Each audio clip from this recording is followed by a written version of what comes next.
Bienvenidos, muy buenas tardes. Esperando que se encuentren todos ustedes y sus familias muy bien. También, como siempre, ustedes saben que la idea es que esta clase está siendo grabada, bien sea para que ustedes la puedan ver más adelante por si necesitan repasar alguna cosa de lo que se dijo en clase, y también para los compañeros que de pronto no pueden estar presentes aquí de manera sincrónica en la clase. Entonces, como siempre, ¿alguno de ustedes, de los que están aquí presentes, tiene algún inconveniente con que la clase esté siendo grabada? No, señor. No, No, señor. señor.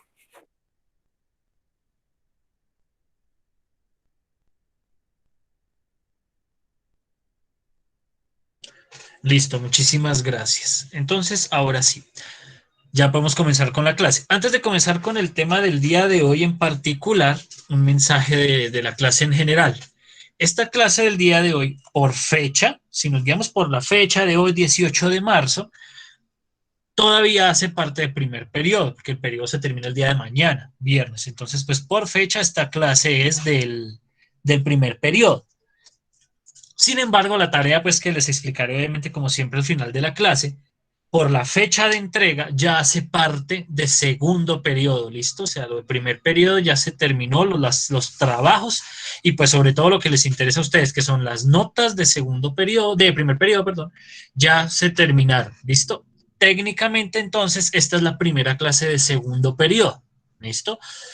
¿Qué quiere decir que esta sea la primera clase de segundo periodo? Pues que muy rápidamente voy a recordarles algo que les dije la primera clase de lengua castellana hace por allá como 2 meses, que tiene que ver con que los criterios de evaluación de la clase pues van a ser los mismos mientras estemos en este desarrollo de las clases virtuales, mientras estemos aquí por la pandemia trabajando de manera virtual. Los criterios van a ser siempre los mismos, es decir, los mismos 4 que hemos trabajado al comienzo, de actitud, respeto, trabajo y empatía. Esos van a seguir siendo los mismos 4 criterios de evaluación de la clase. Es decir, que ustedes tengan la actitud para trabajar aquí en la clase, la disposición de sacar lo mejor posible de estas clases virtuales, el respeto por la clase, por los espacios de la clase, por la palabra de sus compañeros y por la palabra del profesor, el esfuerzo en su trabajo, que ese es un criterio que pues digamos que varios de ustedes como que les hace falta un poquito reforzar ese criterio de comprometerse de verdad a hacer bien sus trabajos, a tomarse en serio los trabajos, y finalmente el de la empatía, que es decir, pues comprendernos un poquito también, entender las situaciones en las que estamos y pues comprometernos y tener la disposición de sacar lo mejor posible de la clase. ¿Listo? Esos siguen siendo los mismos 4 criterios de la clase, al igual que el primer periodo. Lo mismo con los criterios de la entrega de tareas. Como la entrega de tareas sigue siendo virtual, entonces los criterios siguen siendo igual. Es decir, así muy rápidamente, por favor, de preferencia a computador todos los trabajos, porque me queda más fácil para calificarles. Sin embargo, si no pueden, si no se les facilita o si no tienen los medios, pues no hay problema. También les recibo sus trabajos a mano. Ahora, si entregan sus trabajos a mano, por favor, por ahí debe estar una señorita que como que se le iba olvidando ese criterio, no lo tuvo en cuenta. Los trabajos cuando sean a mano, por favor, siempre en esfero, porque con lápiz no se entiende prácticamente. ¿Listo?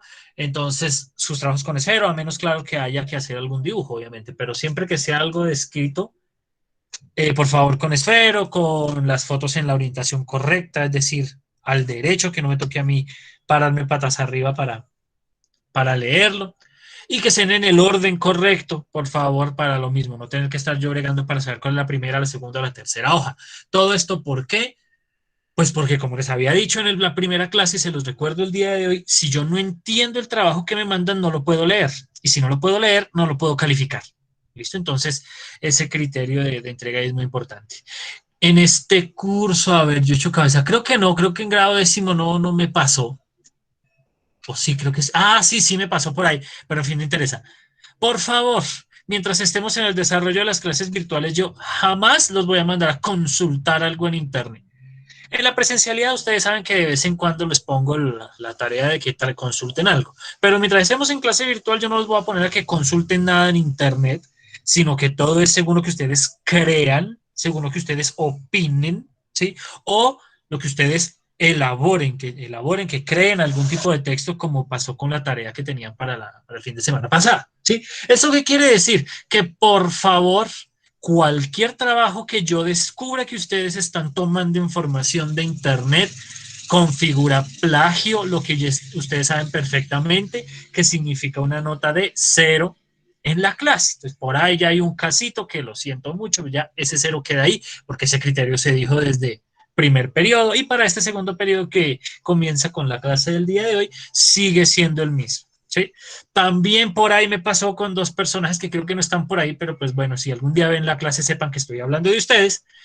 Si un compañero les dice, venga, mano, présteme la tarea, hágame el favor y todo, entonces ustedes le van a tener que decir con toda la pena del mundo, no, hermano, no, vieja, qué pena, pero no, porque es que este es mi trabajo, este es mi esfuerzo y yo no lo voy a prestar. ¿Por qué? Porque si me doy cuenta de que ustedes están prestando los trabajos y tratando de mandar el mismo trabajo con dos nombres diferentes, eso es fraude, un tipo de fraude que es la copia. Y eso también da 0 en la clase, ¿listo? Entonces, para que por favor lo tengan presente, ¿listo? Esos, los mismos criterios de siempre son los que van a aplicar para este segundo periodo. Sin embargo, les pregunto, ya sea que me hablan ahí por el micrófono o que me escriban por el chat, ¿alguien tiene algún comentario, alguna sugerencia o alguna pregunta respecto de los criterios de evaluación? No, señor. No, señor.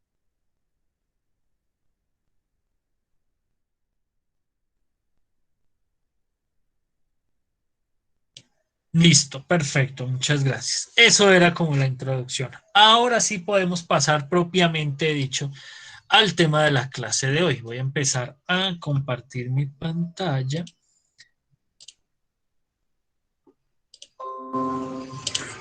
Ahí ya deberían estar viendo mi presentación. ¿Están viendo ahí la presentación de la clase de hoy? Sí, señor. Listo, perfecto. Ya saben, como siempre les digo, cualquier momento que de pronto se deje de ver la presentación o dejen de escucharme, me pegan ahí el gritico por el micrófono o ahí por el chat me avisan para yo estar pendiente. ¿Listo? Bueno, la clase de hoy, al igual que la clase anterior, pues está planeada para ser bien cortica. Aunque pues eso obviamente depende de la participación de ustedes, como siempre se los he dicho, pero bueno. Y tiene que ver como con el cierre del tema de libros de caballerías, como con el cierre de la literatura española medieval, que tiene que ver ya de pronto no con el personaje del libro de caballerías, que es el caballero andante, sino con lo que sucede alrededor de ese personaje dentro de los libros de caballerías. ¿Sí? Entonces, con eso para darle cierre a este tema de libros de caballerías y de literatura española medieval. ¿Qué vamos a ver el día de hoy ya específicamente? Primero un repaso porque me di cuenta de varios detallitos con sus tareas que tal vez no quedaron claros, entonces voy a hacer un repaso muy rápido de las 3 características principales de los caballeros andantes, ¿sí? Que es muy importante, ya más adelante se van a dar cuenta por qué. Luego entonces vamos a empezar a ver todo lo que hay alrededor del personaje principal del caballero andante. Primero, las motivaciones que tienen los caballeros andantes dentro de los libros de caballerías. Luego, en qué entorno o en qué contexto se desarrollan las historias de los libros de caballerías, las aventuras del caballero andante. Son, como les decía, esas 3 cositas nomás. Es una clase, como les digo, está planeada para ser muy cortica. Entonces, esta es una pintura precisamente de Amadís de Gaula, que es como les decía yo, el prototipo de todos los libros de caballerías. El ejemplo a partir del cual después se escribieron todos los libros de caballerías. Es como el ejemplo de caballero andante que es el Amadís de Gaula. ¿Listo? Entonces por eso puse esa pintura ahí. ¿Cuáles son las 3 características de los caballeros andantes que trabajamos la clase pasada? La primera, que siento que fue la que les quedó más clara, pues porque así se hizo evidente en las tareas que me entregaron, los que me las entregaron a tiempo, los que me las entregaron tarde, pues todavía no he revisado, entonces no sé.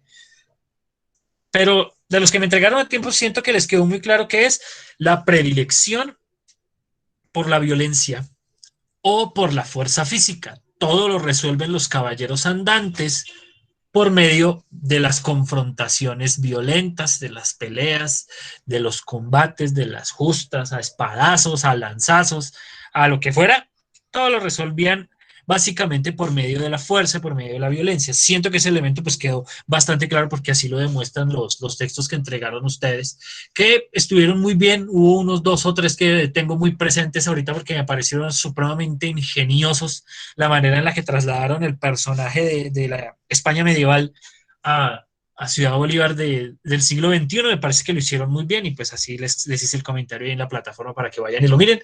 Entonces siento que esa fue la que quedó muy clara, es bastante clara. La segunda característica, ¿sí?, que algunos tuvieron clara y otros no, tiene que ver con el final abierto de las historias de los caballeros andantes, porque tienen una estructura episódica, decíamos la clase pasada. ¿Eso qué quiere decir? La historia del caballero andante jamás termina. Siempre al final de cada episodio, por eso se dice estructura episódica, al final de cada episodio siempre queda la promesa de que viene otra aventura, siempre. ¿Sí? Entonces, cuando se decía final abierto, porque por ahí hay una compañera que tuvo que tuvo esa confusión, no quiere decir que simplemente no se diga cómo acaba, sino que hay que dejar la invitación a la siguiente aventura.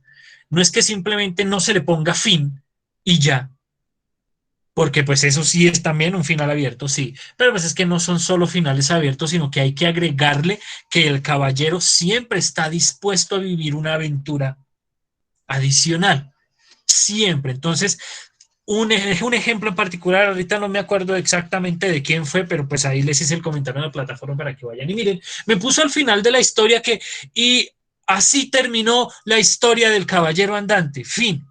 No, precisamente ese es lo contrario de lo que pasaba con los textos de los caballeros andantes.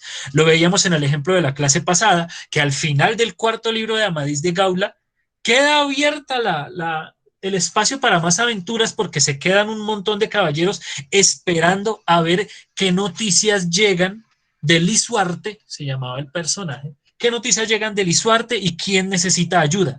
Casi que textualmente, obviamente con el idioma, con el lenguaje diferente, pero casi que el final es más o menos así. Se quedó Amadís de Gaula con su esposa y con otros caballeros esperando noticias del rey Lisuarte y esperando a ver quién necesitaba ayuda. Ese es un final abierto de tipo episódico, es decir, que deja abierto a que vengan más aventuras. No es simplemente decir, omitir el final, quitarle el final del cuento y dejarlo así como si quedara inconcluso.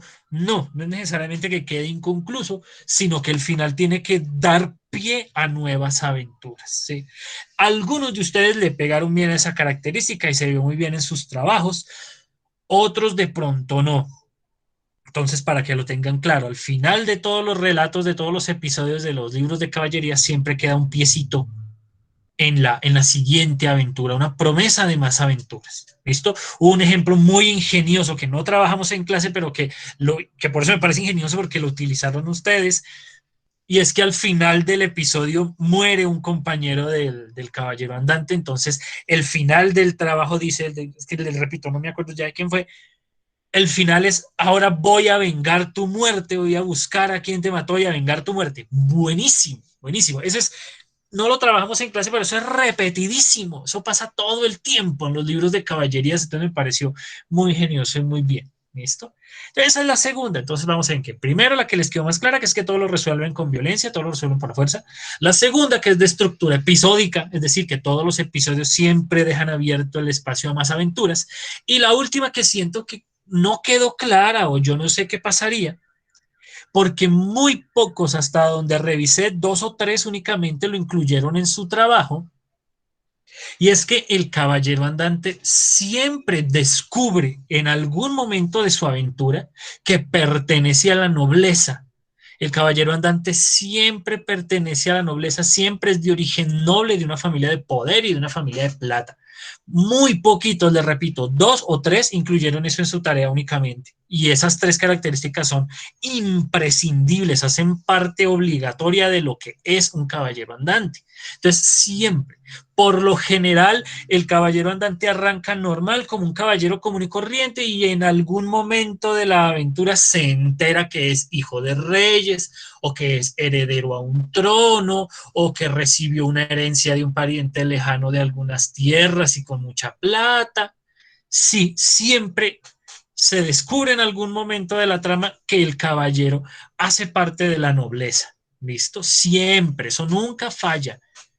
¿Listo? En algunos casos, sobre todo los últimos, los de finales de la literatura española medieval, pues simplemente arrancaban directamente con el título, como es el caso de Esplandián, que es el hijo de Amadís, pues que es un príncipe, eso ya se sabe desde el principio de la historia, que hace parte de la realeza, pero eso empezó sobre todo a mediados y al final de la literatura española medieval, y de todo este recorrido de los caballeros andantes, ¿listo? De los libros de caballería. El caso es que de una u otra manera siempre hay que hacer referencia a que este caballero hacía parte de la nobleza, ¿listo?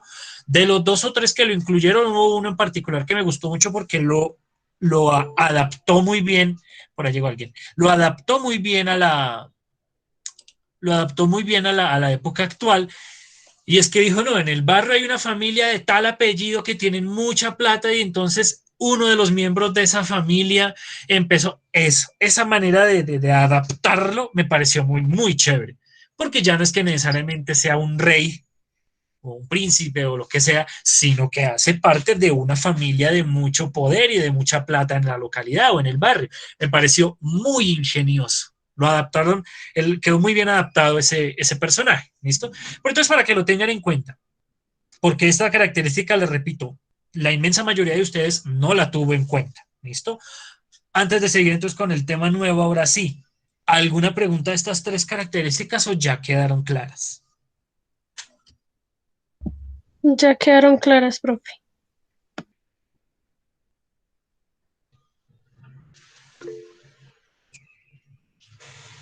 Por ahí escribió alguien, pero miramos. Si escribió alguien, me estoy enloqueciendo, ¿no? Si ahí sonó que había escrito alguien. ¿Quién sabe por dónde me escribieron? Ah, o alguien levantó la mano, es la cosa. Vamos a ver. Pero ya no hay nadie. Bueno, les repito, si tienen alguna pregunta, ahí me pegan el gritico, me escriben o algo, ¿listo? Bueno, entonces, ya ahorita más adelante se van a dar cuenta porque es importante que queden estas 3 características claras. Ahora vamos a empezar con la motivación de los caballeros andantes. ¿Listo? Una persona voluntariamente que nos colabore con la lectura de este primer fragmentito, también de Amadís de Gaula, que es lo que estamos trabajando en clase. ¿Alguien voluntariamente?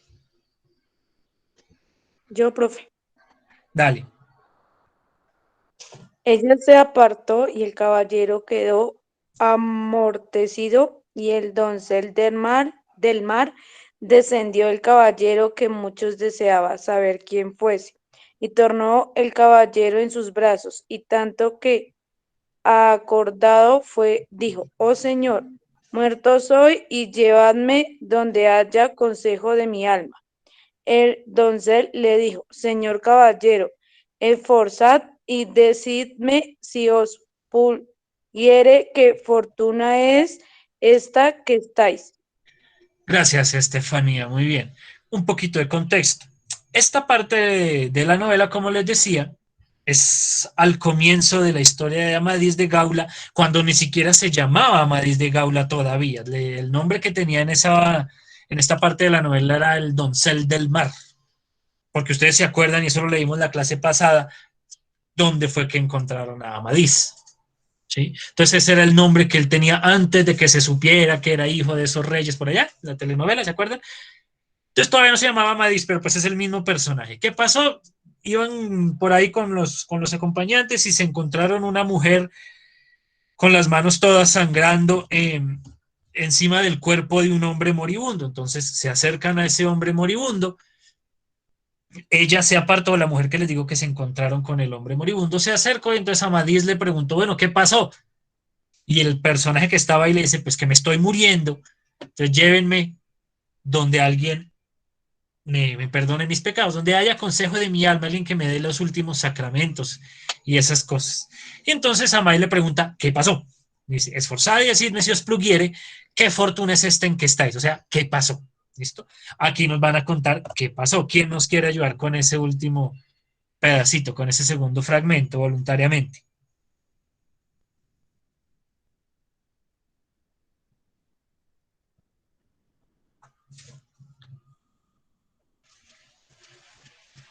¿Nadie voluntariamente? Estefanía, haznos un favor y elige a alguien para que nos colabore con la lectura de ese segundo fragmento. A Carol. Listo. Carlos, te oigo. ¿Desde dónde, profe? Ahí donde está el puntico rojo, aquí desde la que yo quise tomar. La que yo quise tomar, dijo el caballero, que yo, siendo rico y de gran linaje, casé con aquella mujer. ¿Visteis? Por gran amor que la había, siendo ella, siendo ella en todo al contrario. Y esta noche pasada ibase con aquel caballero que allí muerto yace, que le nunca vi sino esta noche, que se aposentó conmigo, y después que en la batalla lo maté, díjele y díjele que la perdonaría si juraba que no me hacer más tuerto, ni deshonra. Y ella así otorgó, más de que vio írseme tanta sangre de las heridas y que no tenía esfuerzo.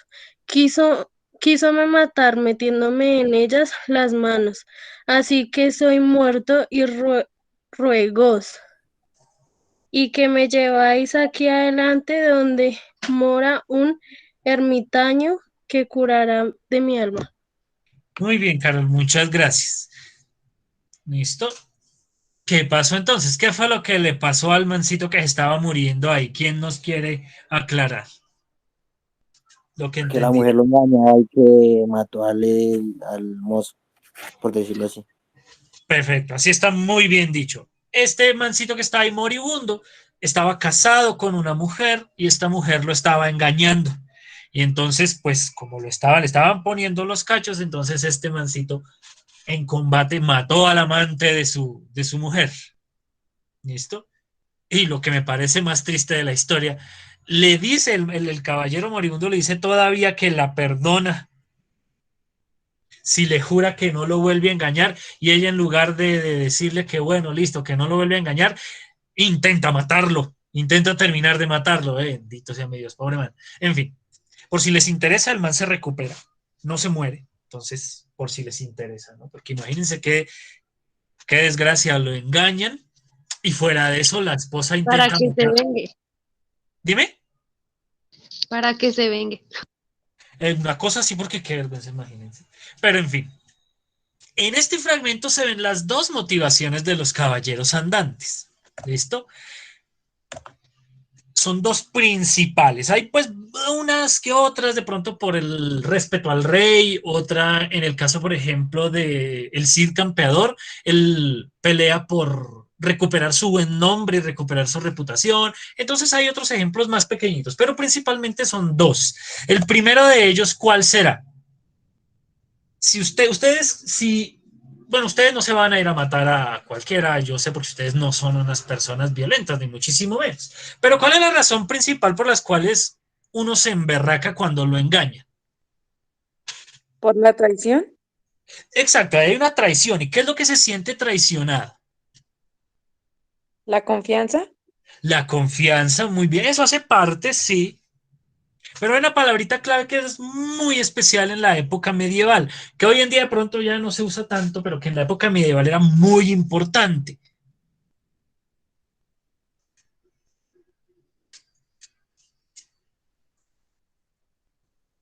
El honor. El honor, perfecto. Esa es la primera motivación de los caballeros andantes. La primera razón por la que ellos pelean es por honor, por defender su honor o defender el honor de su pareja o defender el honor de su patria o defender el honor del rey, en fin, una de las razones por las cuales se pelean siempre es por honor. ¿Listo? Esa es la principal. Y la segunda, que eso sí, este libro, les digo, fue escrito hace casi 500 años y hay vainas que nunca cambian. ¿Cuál es la segunda razón por la cual uno siempre se pelea? Tanto los caballeros andantes como hoy en día.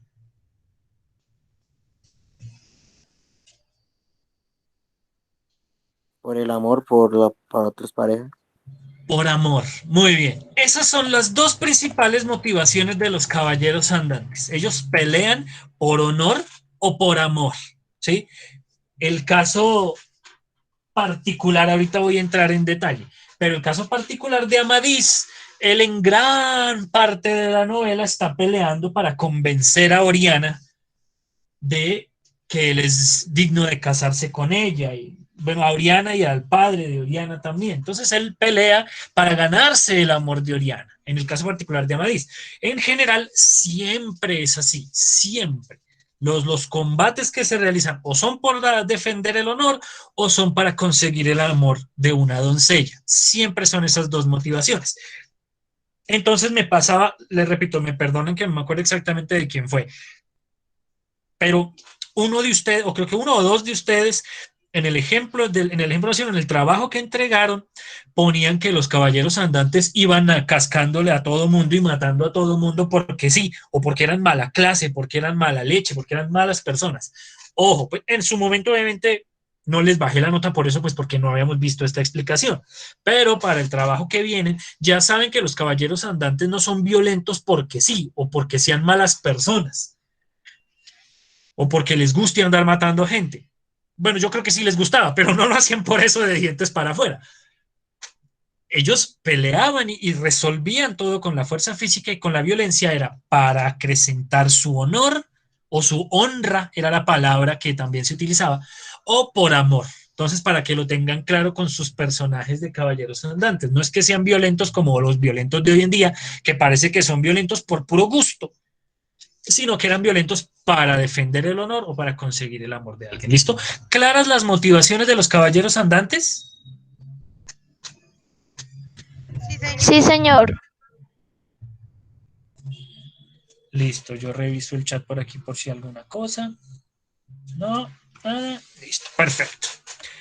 Bueno, entonces ahora vamos a hablar un poquito del entorno, de lo que hay alrededor de los caballeros andantes, de los otros personajes que hay en las historias. ¿Listo?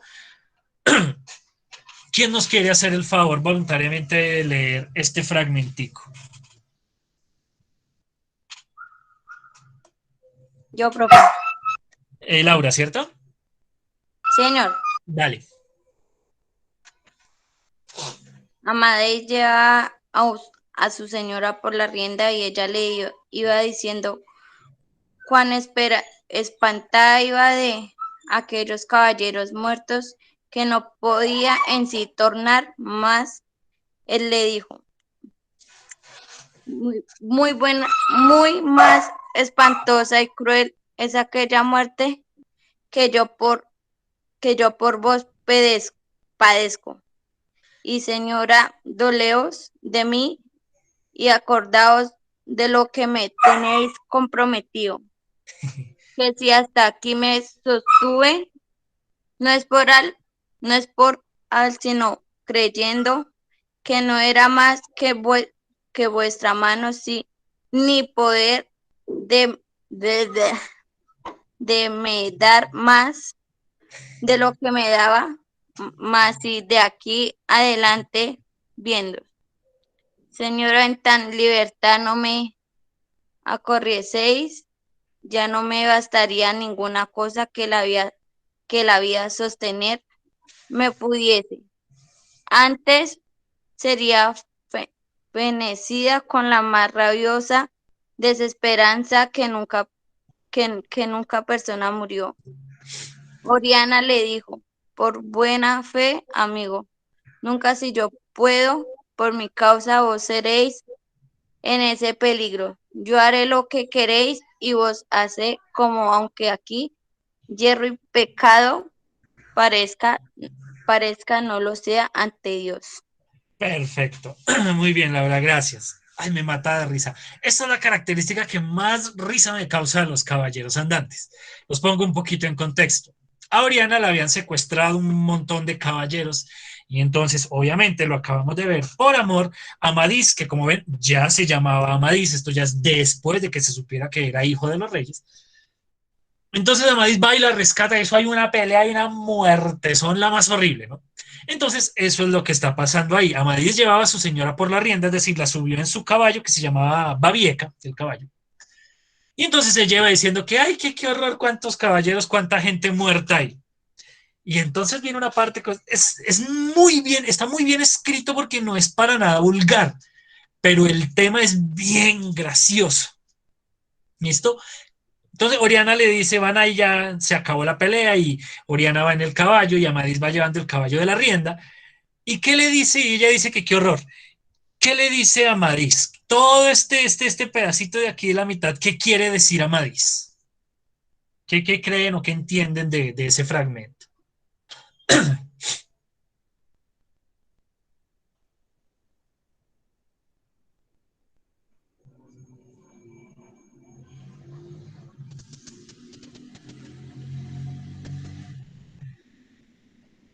Bueno, vamos parte por parte entonces. Dice, muy más espantosa y cruel es aquella muerte que yo por vos padezco.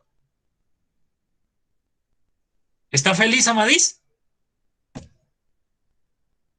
No, No, No, no. Dice que va muriendo por ella, dice. Es aquella muerte que yo por vos padezco.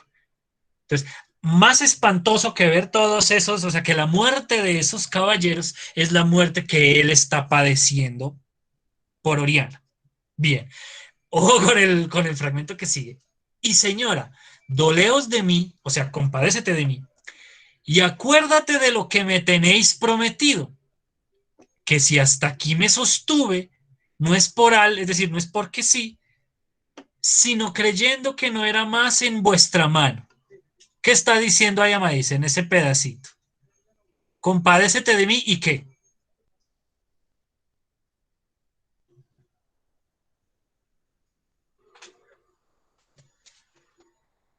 Acá en este pedacito que dice, y que se Acuérdate acuerde de mi de lo promesa, que le tienen de la prometido. promesa. exacto, Oriana le tiene una promesa a Amadís. Entonces lo que le da miedo a Amadís, ¿qué es?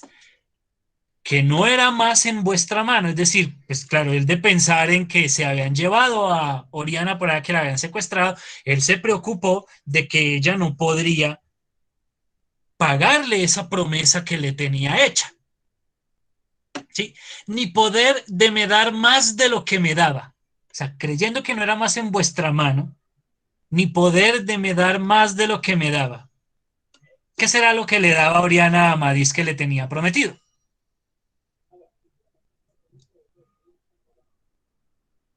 Tengan esa pregunta ahí quietica antes de contestarme, porque Amadís le dice que el, de pensar en que ella le rompiera esa promesa, ya no me bastaría ninguna cosa que la vida sostenerme pudiese. Es decir, si ya no me puede cumplir esa promesa, pues ya no hay nada que me interese en la vida. Antes sería fenecida, o sea, muerta. Fenecer es un arcaísmo de morir. Entonces, antes sería muerta con la más rabiosa desesperanza que nunca persona murió. Entonces, si ya no le puede ser, él de imaginarse que ella no le podía cumplir esa promesa, él se muere y se muere con la más rabiosa desesperanza que nunca persona murió. Entonces, esa promesa es tan importante que es lo que mueve a Amadís a ir a rescatarla, ¿sí? Esa promesa de el miedo a que ella no pudiera darle de lo que le daba, porque eso dice acá, ni poder de me dar más de lo que me daba. Entonces, volvemos a la pregunta, ¿qué le tenía prometido Oriana a Amadís que él se pone en tantos problemas y en tantas aventuras?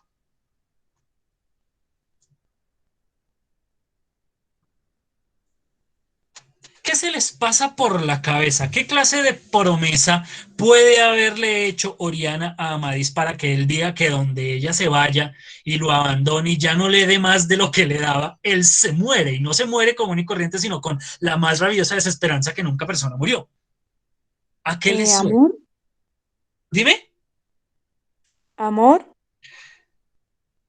¿Qué manera, qué forma o qué parte del amor? Sexualmente no.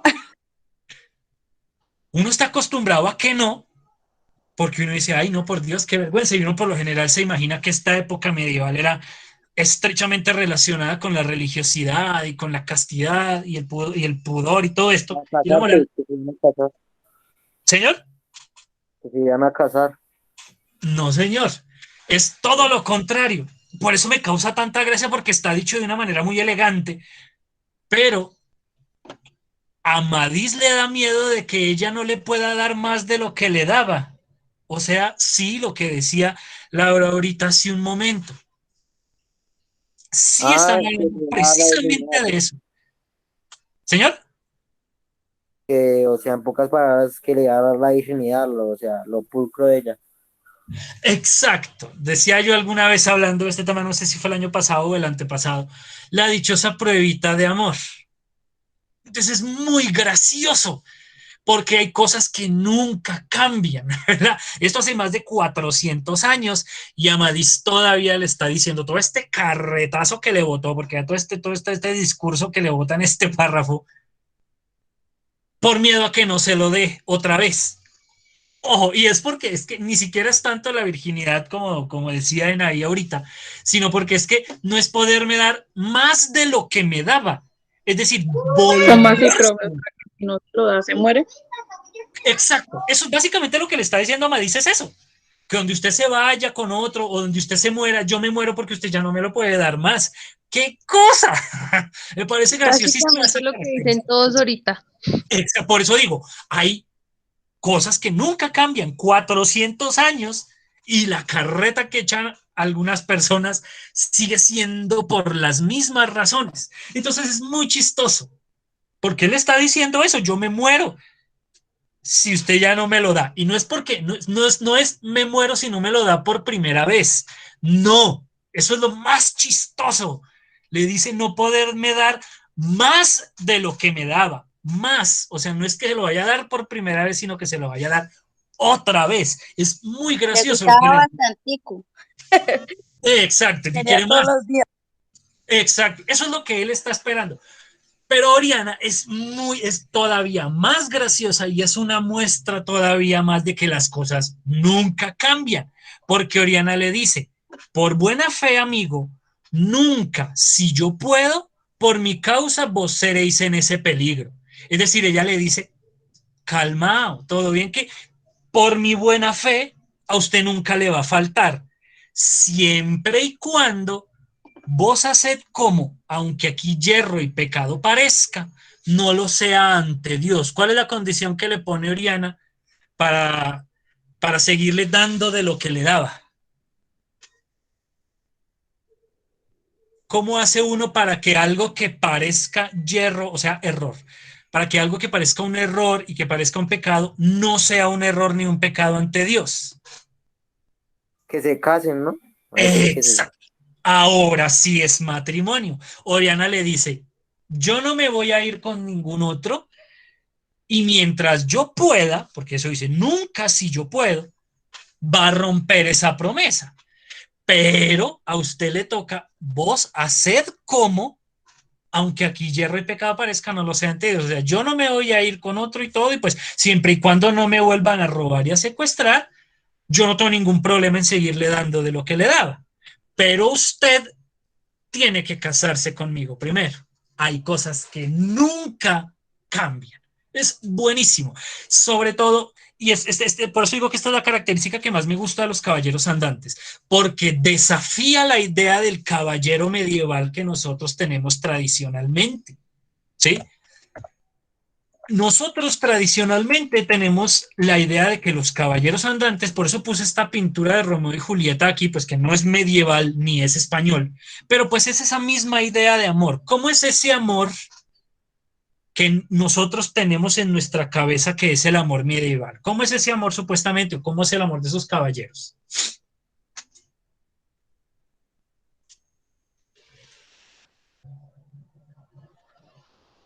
Supuestamente, no según lo que acabamos de leer, sino supuestamente cuando uno habla de la caballerosidad y habla de los caballeros de la Edad Media, ¿cómo se supone que son ellos? ¿Cómo se supone que es el amor de esas personas? Pues Romántico. podría Amor ser puro. romántico, Por ahí dijeron, me parece que amor puro. ¿Cómo más? ¿Qué más me dijeron? Romántico. bonito. Muy romántico, muy bonito, muy tierno. Muy cursi. Exacto, esa es la palabra. Es un amor muy cursi. Y miren que no. También un amor puro, ¿no? Exacto, un amor muy puro. Esa es la idea que uno tiene del amor y de las relaciones entre pareja de esa época. Y miren que no. Miren que no. De hecho, es todo lo contrario. El amor que movía a los caballeros andantes era un amor idealizado. Sí, es decir, el amor de que siempre vamos a estar juntos y que yo voy a morir por ti y a matar por ti. Todo este amor idealizado, sí, pero ese asunto de la pureza está muy entre comillas, porque, digamos, uno está acostumbrado, como les decía hace un momento, a que en la Edad Media, como había mucho asunto religioso, como la iglesia era la que era muy poderosa en la época, uno está acostumbrado a que este amor era un casto, muy puro, que no lo hacían sino hasta el matrimonio. El amor de los caballeros andantes era así, entre comillas, era así de dientes para afuera. En el ejemplo que acaban de ver, ya nos enteramos que Oriana ya se lo dio a Amadís antes de haberse casado. Y eso pasa en todos los caballeros andantes. Ese amor que mueve a los caballeros andantes a vivir esas aventuras tiene que ver con eso, a que siempre lo dan las doncellas de los libros de caballerías, siempre. Y entonces ellos van buscando, como les decía hace un momento, entonces hacer hazañas y matar gente y toda la cosa para ganarse el derecho a casarse con estas doncellas, ¿sí? Esplandián, por ejemplo, el hijo de Amadís, es un hijo ilegítimo. Es decir, Oriana quedó embarazada antes de casarse con Amadís. Y eso pasa todo el tiempo en los libros de caballerías, siempre. Ese amor de dientes para afuera es muy puro y es idealizado y es muy bonito, pero en la práctica no tanto. ¿Sí? Siempre lo dan las doncellas de los caballeros, de los libros de caballería. Entonces, ojo con esa idea del amor, que nosotros tenemos una idea de pronto un poquito incorrecta de cómo era el amor en esa época. Es más en esta dirección, un asunto todo por debajo de cuerda y todo casi, Yo creo casi. que Señor. era machista en ese entonces, ¿no? Claro, claro que sí. Sí, obvio. Obvio que sí, eso sí. Eso sí es eso sí, en cambio, eso sí lo hemos sabido y eso aparece en todas las muestras culturales de la época. Eso sí es Profe, muy pero claro. más o menos cómo trataban, más o menos cómo.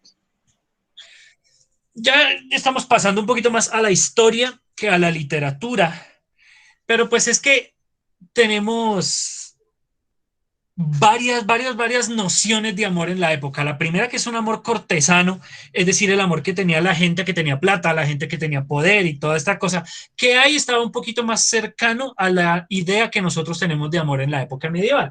Entonces, de hablar así de manera súper cursi, como decían hace un momento, y súper tierna, y esos discursos elaborados y todo eso se daba sobre todo en las cortes, en la gente que tenía plata para aprender a leer, para aprender a escribir y pues para inventarse todas esas cosas. Pero en la práctica casi que no había amor propiamente dicho o lo que nosotros conocemos hoy en día como amor. Las relaciones eran mucho más de conveniencia, eran mucho más de proximidad, eran mucho más de que en esa época la familia de la mujer, cuando la mujer se iba a casar, tenía que dar una dote, es decir, mucha plata o muchos bienes al esposo para que pudieran arrancar su nueva familia. Entonces, pues esa era o sea, uno no se casaba con una mujer porque fuera muy bonita o porque estuviera enamorado de ella, sino porque la familia era de mucha plata, entonces la dote iba a ser de mucha plata. Profe, ¿no era el contrario? Que el hombre era el que tenía que dar muchas cosas para poder estar con la mujer. No, no señora, la familia, de hecho, eso se ha evolucionado muchísimo, obviamente, y la tradición de que, pues que obviamente hoy está en desuso, pero la tradición, pregunten de pronto a sus papás y a sus abuelos, que esa era una tradición ya muy vieja, obviamente, pero había la tradición de que la familia de la esposa era la que pagaba por el matrimonio. O Esa sea, es herencia de este desarrollo social de la época. En esa época se casaban era por eso, porque de dote daban 2 caballos, daban un buey o daban yo no sé cuántas hectáreas de tierra. Y entonces uno decía, uy, pucha, bueno, yo con esas hectáreas de tierra me hago un negocio o con las vacas o con lo que fuera. Y por eso era que se casaban. El amor, como lo conocemos hoy en día, en la época no predominaba. Eso fue un invento posterior a la época medieval. pero pues ahorita no cambia mucho porque en la religión cristiana la mujer es la que pone o sea, el matrimonio, o sea, todo lo que tiene que ver con el arreglo y todo eso de ese día. En cambio, el hombre solo propone el matrimonio.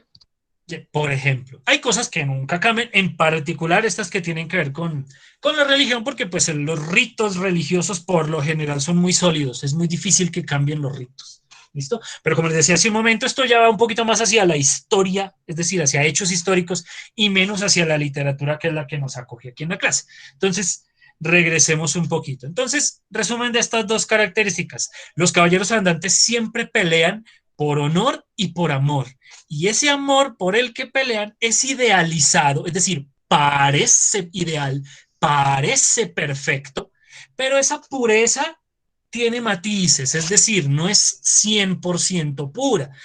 A Amadís le toca casarse con Oriana porque ya la deja embarazada y entonces ahí está en riesgo su honor. ¿Cómo así que dejó embarazada a Oriana y no se va a hacer cargo? Entonces, ese amor por el que pelean no es necesariamente perfecto, no es ideal, sino idealizado. Es decir, parece perfecto, pero no lo es tanto. ¿Listo? Como obligado, ¿sí? Más o menos, sí. ¿Listo? Obviamente, como lo ven ustedes en el fragmento que leímos, pues está pintado con un lenguaje muy elaborado, ¿no? Y el carretazo que echa Amadís ahí es muy elaborado, muy elegante, muy, entre comillas, bonito, muy tierno de decirle, ay, no, yo me muero si usted me abandona, o si usted se muere, yo me muero. Es muy elaborado y es muy bonito y lo que ustedes quieran, pero de fondo está esa realidad, ¿listo? Eso es solo en apariencia, ¿vale? ¿Claras esas 2 características hasta ahora? sí, señor. Sí, señor. Sí, señor. Perfecto. Pasamos a la última, que tiene que ver con el contexto, ahora sí, en dónde ocurren las historias de los caballeros andantes. ¿Quién lee este fragmentito cortico voluntariamente, por favor? Yo, profe. Luisana, Sí. dale, gracias.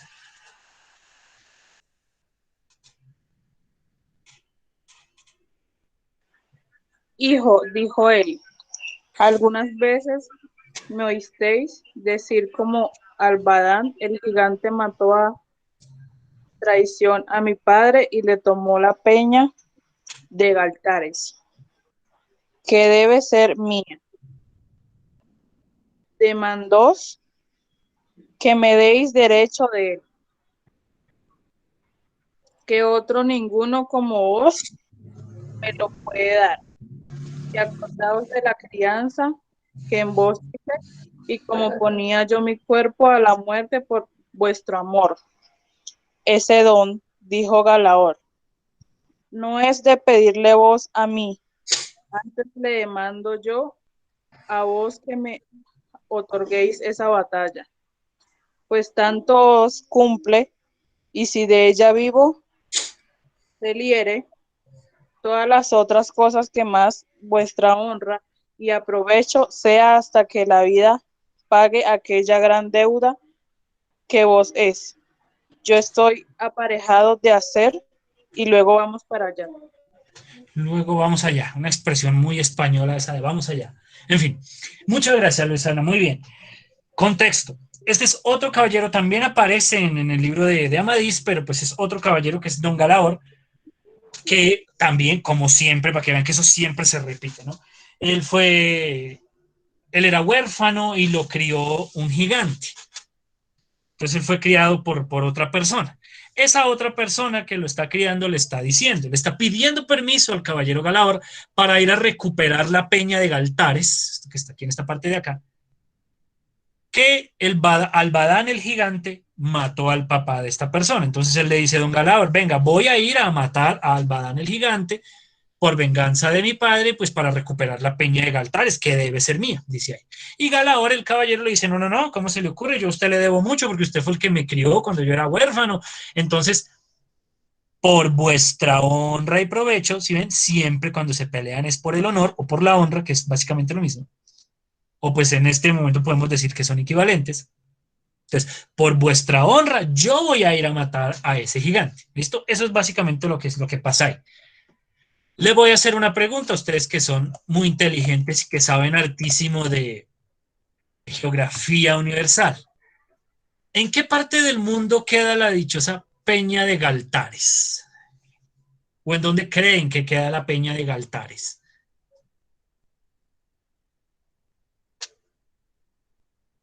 Ahí sí ni idea. ¿En dónde les suena ese nombre, la Peña de Galtares?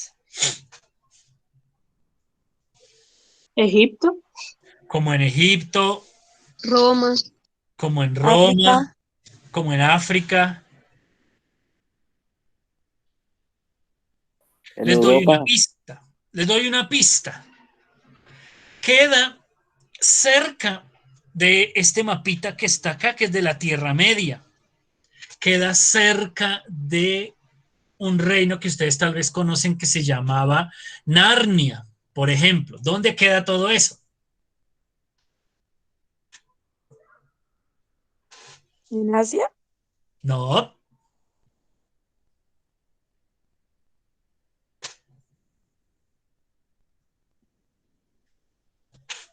en Francia, no, señor. En ningún lado.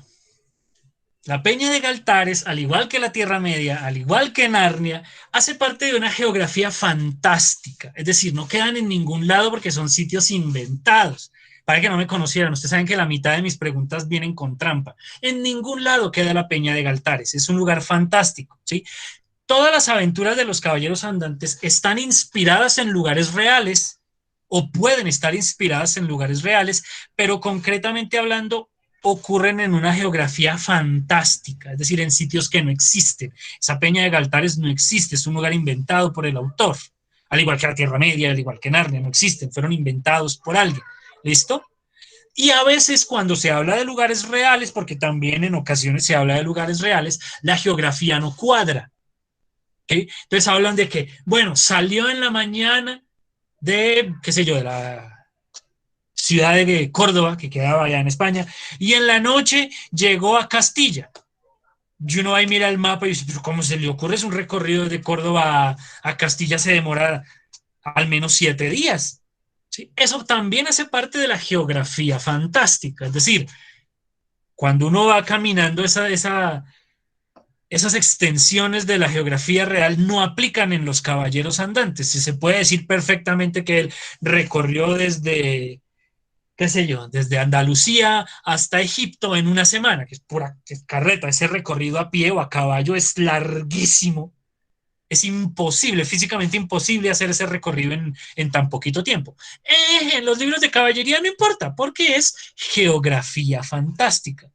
Sí, entonces, o ocurre en lugares inventados o ocurre en lugares reales, pero que no corresponden con la geografía real. ¿Listo? Siempre tienen una geografía fantástica. ¿Listo? Ahora, otra pregunta relacionada también con el entorno de los caballeros andantes. ¿Sí? Más o menos, ¿en qué época nació la raza de los gigantes? Porque ya en estábamos mi hablando mente, de que está el gigante Albadán. nunca, o sea, en mi mente, o sea, en cualquier época y puedo inventar. Exacto.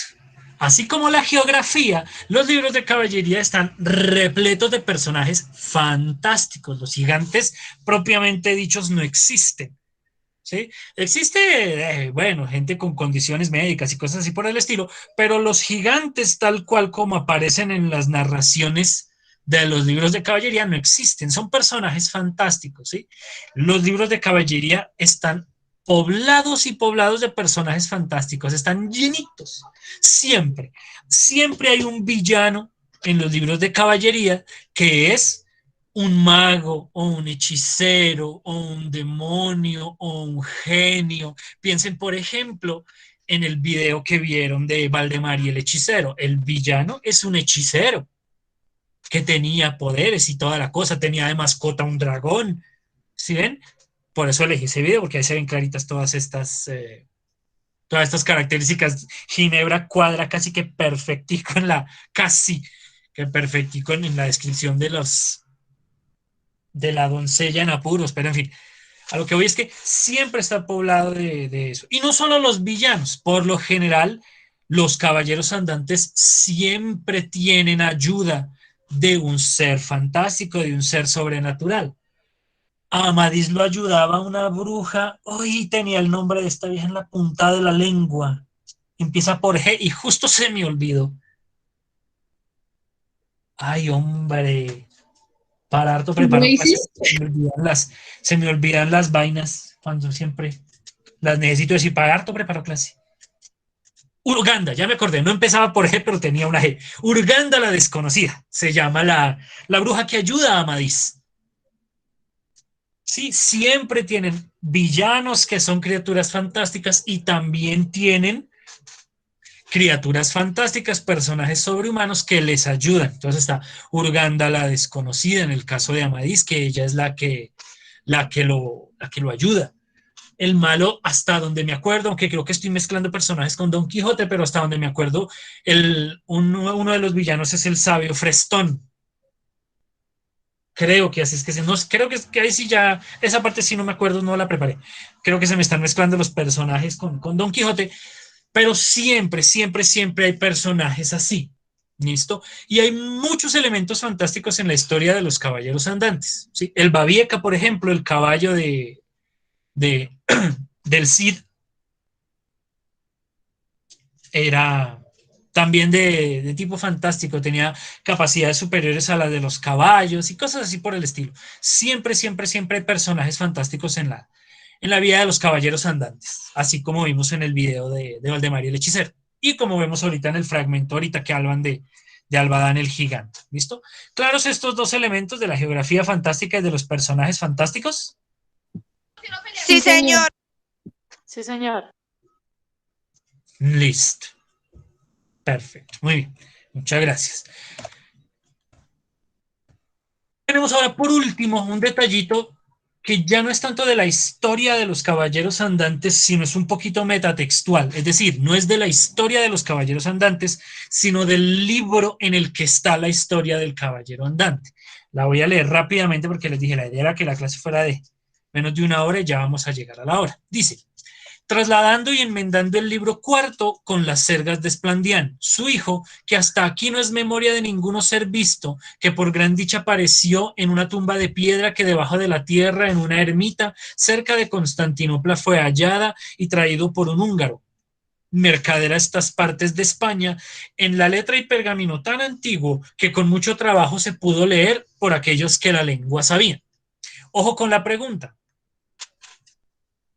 Esto es del final de Amadís de Gaula y ya está siendo como la introducción a las cergas de Esplandián, que es el libro que sigue, ¿sí? Que es el hijo de Amadís. ¿Cómo hicimos, digamos, entre comillas, nosotros para poder leer ese libro de las cergas de Esplandián? ¿Qué tuvo que pasar para que nosotros pudiéramos descubrir esa historia según ese fragmentico?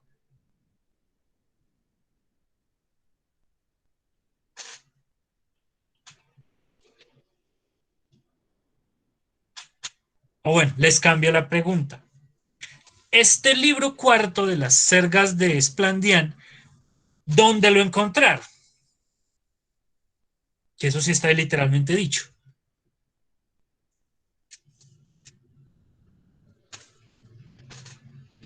En una ¿En un En una libro? tumba de piedra que en una tumba de piedra que fue debajo de la tierra. Exacto, en una tumba de piedra. ¿En qué ciudad? ¿O cerca de qué ciudad? Constantinopla. Constantinopla. Cerca de Constantinopla. Muy bien.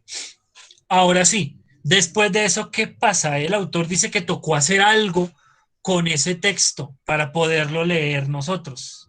¿Qué tocó hacer con ese texto que encontraron en una tumba de piedra debajo de la tierra en una ermita cerca de Constantinopla? Que pasó por mucho trabajo. ¿Mucho trabajo para qué? Porque sí, Para les que lo costó mucho. pudiéramos entender. Para ser leído. Antes de que nosotros lo leyéramos, ¿qué tocó pasar? ¿Qué tocó hacer?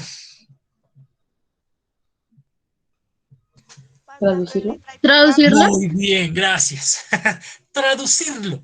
Estaba en una letra y un pergamino tan antiguo que costó mucho trabajo leerlo por aquellos que la lengua sabían. Tocó traducirlo. Los que conocían esa lengua en la que encontraron ese libro se pusieron a traducirlo y esa traducción es la que nosotros conocemos como los libros de Amadís de Gaula y luego las Sergas de Esplandián. ¿Sí? Entonces ese libro dice el autor que originalmente estaba escrito en otra letra muy antigua y que se encontró por allá en Constantinopla. Eso hace parte, como les digo, no de pronto de un elemento del texto como tal, de la historia de los caballeros andantes, sino un asunto metatextual, es decir, del libro en el que está el texto. Y tiene que ver con el tópico de la falsa traducción. Es decir, esa parte que acaban de leer es carreta. Se la inventó el propio autor, como para darle una noción de que hoy, de exotismo, de que hoy esta historia viene por allá de otro lado y no sé qué más. Entonces, lo mismo. Todos los escritores de libros de caballería se inventaban que esto se lo habían encontrado por allá en un país muy lejano y en un idioma extraño que tocó traducirlo para poderlo leer nosotros, siempre. Pero eso era mentira, eso era inventado. Ese libro fue escrito en español, en el español de la época, obviamente. Y ya, y simplemente se le inventaron esa parte como para poderlo, para que fuera más fácil también de vender, para poder decir, uy, miren este libro que es la traducción hecha de un misterioso pergamino encontrado por allá en una tumba de los faraones egipcios. ¡Wash! Es puro mercadeo. Entonces siempre estaba lo mismo, eso es siempre, en todos los libros de caballerías hay una mención de eso, de que de que tocó traducir lo que era carreta, obviamente era mentira, ¿listo? ¿Clara este elementito del tópico de la falsa traducción? Sí, señor. Me parece como bastante, pues, muy... Profe, la verdad no entendí muy bien. O sea, que todo lo que traducieron fue mentira o es falso. Lo que es falso es que es traducido. No es traducido. Ese libro lo escribió el mancito original, lo escribió en español, ya. Se inventó que era una traducción. Se inventó, en el caso de este fragmento, se inventó que lo habían encontrado por allá en Constantinopla. Eso es mentira. Para que sea más, para poderlo vender mejor, para que sea más llamativo. Se inventó que fue traducido, porque el libro no fue traducido de nada. El mancito escribió, se inventó toda la historia en español y todo, y al final, como para poder hacer más atractivo el libro, dijo que era una traducción que se habían de un libro que se habían encontrado por ahí en Constantinopla. Eso es lo que es mentira, que el libro es traducido. Es mentira que el libro sea traducido. ¿Mejor? Sí, señor. Perfecto, gracias por tu pregunta. Listo. Eso. Entonces, esas son las características del contexto, ya no del personaje del caballero andante, sino de lo que hay alrededor del caballero andante en los libros de caballería. Ya para terminar con el tema, no, con el tema ya terminamos, para terminar con la clase más bien, la parte que todos estaban esperando con muchísima emoción, que es la tarea. Préstenle mucha atención, por favor. Son 3 puntos. ¡Ay, sí, es exagerado! Sí, parece harto, pero ya les digo por qué. Primero, el resumen que les hice al comienzo de la clase de las características del caballero andante, lo hice porque tienen que corregir ese primer capítulo, entre comillas, de la historia del caballero andante en Ciudad Bolívar. Como les decía, hubo apenas 2 o 3 que incluyeron las 3 características. Si en su texto, en la corrección que les hice ahí en Schoology, les dije que así estaba muy bien, lo pueden dejar igual, no tienen que hacer este primer punto. Pero la mayoría se comió al menos una de las características, entonces tienen que corregir eso. Revisen ahí en Schoology que yo les hice el comentario de qué característica les faltó y corrigen eso. Ahora, después de haber corregido el primer capítulo, entre comillas, del Caballero Andante en Ciudad Bolívar, van a agregarle un segundo capítulo, es decir, otro día de la vida de un caballero andante en Ciudad Bolívar, pero ahora utilizando las características que acaban de ver. ¿Sí? Entonces, un día en la vida de un caballero andante en Ciudad Bolívar, ¿sí? Pero que incluya personajes fantásticos, geografía fantástica, que incluya el amor idealizado y que incluya el honor. Esas 4 cositas, que fue lo que vimos. Si pueden adaptar su texto e incluir el tópico de la falsa traducción, lo pueden hacer. Pero ese, como les decía, como es del libro en el que está la historia, no es obligatorio. Los obligatorios, repito, son estos 4. Que ese caballero, que la historia de ese caballero en Ciudad Bolívar tenga geografía fantástica, personajes fantásticos, que luche por honor y que luche por amor, pero no cualquier amor, sino bueno, el amor que ya vimos hoy en clase. ¿Listo? Un segundo capítulo de esa historia. ¿Listo? Esos 2 puntos, ¿claros hasta ahí? Antes de pasar al tercero. Profe, y pues nosotros cómo sabemos si corregimos bien el primer ejercicio. Ustedes saben que yo siempre les hago, en Schoology les hago correcciones. Entonces ustedes cuando suban esta tarea, pues yo muy probablemente, porque yo reviso todos los días de la semana, el fin de semana no, porque qué pereza, pero los días de la semana, todos los días yo entro a Schoology a mirar qué han subido. Entonces si lo subieron el martes a mediodía, lo más probable es que el mismo martes yo lo lea y les haga las correcciones. Si lo subieron el martes por allá tipo 7 de la noche, a esa hora yo ya no estoy revisando, pero probablemente el miércoles en las horas de la tarde ya encuentren ahí las correcciones. Entonces así saben si la corrección del primer capítulo les quedó bien, ¿listo? Bueno, Profe, señor, pero gracias. usted dijo que los caballeros no eran malos y ahí yo dije que el caballero no matara, o sea, en mi cuento dije que no lo había matado, entonces tengo que corregir eso o no. Pues son violentos, pero, o sea, es bueno, o sea, no tiene que matar necesariamente a alguien. Ay, ¿eso de qué película es? Ah, de Mentiras Verdaderas, de Arnold Schwarzenegger y Jamie Lee Curtis, cuando le ponen el suero de la verdad, que la esposa le pregunta a Arnold, ¿has matado gente? Y Arnold, como tiene el suero de la verdad, le contesta, sí, he matado mucha gente, pero todos eran malos. Básicamente lo mismo aplica acá. No es que el caballero andante no pueda matar, porque de hecho lo hacen y lo hacen muy seguido. Pero que no lo hacen porque ellos sean malas personas, porque el caballero andante le gusta andar matando gente, no, sino que porque su rival, eso lo acabamos de ver, está mancillando o ensuciando su honor, o porque el rival le robó a la amada, como vimos también en el ejemplo de Amadís hoy, ¿sí? Sí puede matar a otra gente, pero esa otra gente que mate tiene que ser mala, tiene que haber hecho algo en contra del honor o algo en contra del amor, ¿listo? ¿Más Ok, claro por ahí? profe. Sí, señor. Vale. ¿Algo más de estos 2 primeros puntos?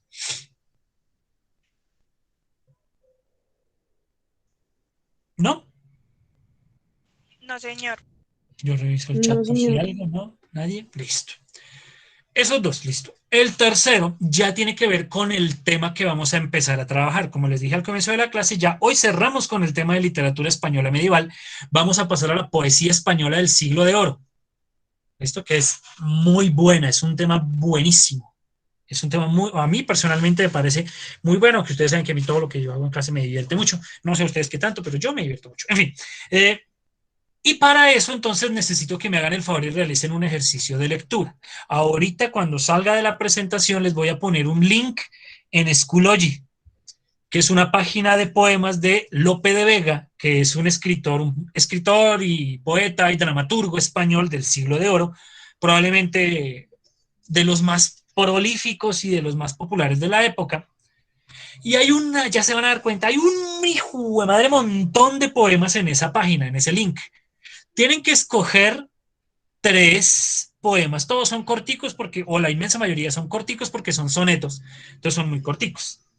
Los van a leer 3, los que ustedes quieran, con la razón que quieran, que porque el nombre de este se oyó chistoso, que porque este poema se llama como yo, que porque este se escucha fácil, lo que sea, con el criterio que quieran, eligen 3 y los van a leer. Cuando los lean, por favor, por eso les aclaré lo del plagio al comienzo de clase, sin consultar en ningún otro lado, sino lo que ustedes creen o lo que ustedes entienden, por favor, porque yo les voy a explicar todo eso las próximas clases. ¿Listo? Yo no necesito que consulten porque es que ese es mi trabajo, decirles a ustedes las cosas, pero antes quiero escuchar a ustedes qué creen o qué entienden. ¿Listo? Entonces, de esos 3 poemas que escojan, me van a decir cómo es la forma de ese poema. Es decir, es largo, es cortico, tiene 20 estrofas, tiene 2 estrofas, los versos son largos, son corticos. ¿Qué forma tienen? ¿Cómo es la forma de esos poemas que escogieron? ¿Y cuál cree que es el tema? No se me vayan a poner a buscar en internet cuál es el tema del poema Un soneto me manda a ser violante, que ese es un poema de Lope de Vega. No, no me vayan a consultar porque yo me voy a dar cuenta. Y eso es plagio y eso da 0. ¿Listo, chicos? Por favor. ¿Cuál creen? No importa que no sepan, pues porque por eso ahí dice cree que es el tema. ¿Listo? ¿Cuál creen que es el tema? Quiero ver ahí sus capacidades de lectura y todo esto. ¿Sí? Porfa, no me vayan a hacer plagio porque no quiero arrancar el segundo periodo poniendo ceros por plagio. ¿Listo? Profe, de cada uno, a cada uno toca escribirles eso. Sí, Pirelli. De cada poema, qué forma tiene y cuál creen que es el tema. ¿Listo? Cuando miren los poemas se van a dar cuenta que es una tarea supremamente fácil. Listo. Ahora sí. Vamos a Schoology. Ah, no, pero tengo primero que abrir la página. Ay, no, este no es. Esto es de la clase de 11. Es este. Este link lo voy a pegar ahorita en Schoology. Vea que son un montón. Uy, porque como les decía, era muy prolífico, fue muy prolífico. Y estos no son todos. Fue un escritor muy prolífico, Lope de Vega. Agarran 3. Entonces dicen, ¿dónde va esa gala? No hay un villancico llamado así. Entonces elijo eso que porque es un villancico. Ah, bueno, y lo leo. Vean que son corticos. Entonces, yo me llamo Judith. Ve, mira, hay un poema que se llama como yo. No hay ninguna Judith, pero pues digamos. Bueno, y lo leen. Vean, si ven, son muy corticos.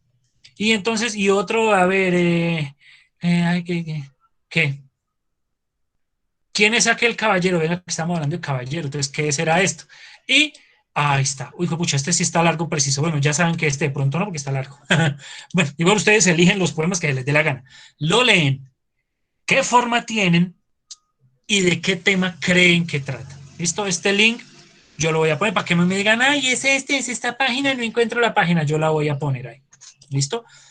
10. ¿Para cuándo la tarea? La voy a crear aquí en este momento. Como les decía, esta clase ya es la primera clase de segundo periodo, entonces la van a encontrar en la carpeta de segundo periodo. La van a buscar en la de primer periodo, pues porque no la van a encontrar. La numeración, sin embargo, sí sigue siendo la misma. Clase no, tarea, idiota. Tarea número 4. ¿Para cuándo? Entonces digamos que hoy no cuenta. 1, 2, 3, 4, 5, 6, 7, 8, 9, 10, 11, 12, 13, 14, 15, 16, 17 días. Hasta el 4 de abril. Ese es el domingo de resurrección. Entonces hasta el 4 de abril tienen plazo de mandar esa tarea. Por 2 razones. Les doy harto plazo porque sé que es más trabajo que el habitual, que al que estamos acostumbrados. Por lo general no les pongo tanto. Sé que es más, entonces les pongo ese poquito más de tiempo. Eso por un lado. Mientras tanto lo voy. No, ustedes son solo un décimo. Casi listo. Además de eso, necesito con mucha urgencia que realicen la autoevaluación de la clase de lengua castellana. ¿Sí? Son 6 preguntas, sí, muy corticas, pero pues la primera pregunta es que me pongan su nombre y el curso, y la última es de comentarios y sugerencias, de cualquier comentario que tengan con la clase o algo que quieran agregarle o quitarle, cualquier comentario que quieran hacer de la clase lo pueden hacer aquí. Es decir, que en concreto así, Son solo 4 preguntitas, muy fácil, ¿sí? Este link lo voy a poner también ahí en Schoology. Pero esto, como si es de primer periodo, es autoevaluación de primer periodo, sí aparece aquí en primer periodo, ¿listo? Entonces voy a poner de una vez el link para que lo encuentren. Igual ahorita lo comparto también en el grupo de Facebook, ¿no? Pero ahí está, en autoevaluación, primer periodo, entra. No se demoran nada porque son solo 4 preguntitas, vean, aquí quedó. ¿Para cuándo? También la otra razón para la que les di más plazo para la tarea es porque la autoevaluación sí necesito que me la den a más tardar el lunes festivo que viene, el 22. Igual eso es mucho tiempo porque son 4 preguntitas, 5 con la de los comentarios o sugerencias si tienen alguna. ¿Listo? Entonces, esto es urgente. Primero hagan esto, por favor. Me urge que hagan esto. Bueno, me urge es un decir porque debe urgirles a ustedes también porque es el 10% de su nota, ¿no? Pero pues ahí está, hasta el 22 tiene. Entonces, por favor, si pueden salir de eso hoy mismo, perfecto. ¿Listo? ¿Alguna pregunta de la tarea o de la autoevaluación? No, señor. No, señor. Profe, una pregunta y si uno no quiere poner ninguna sugerencia, ¿lo puede dejar así? Pongan no, no tengo ninguna sugerencia, porque es obligatorio que escriban algo en la respuesta, pero pongan no, no tengo ninguna sugerencia. No lo pueden dejar en blanco porque no los deja enviar la autoevaluación.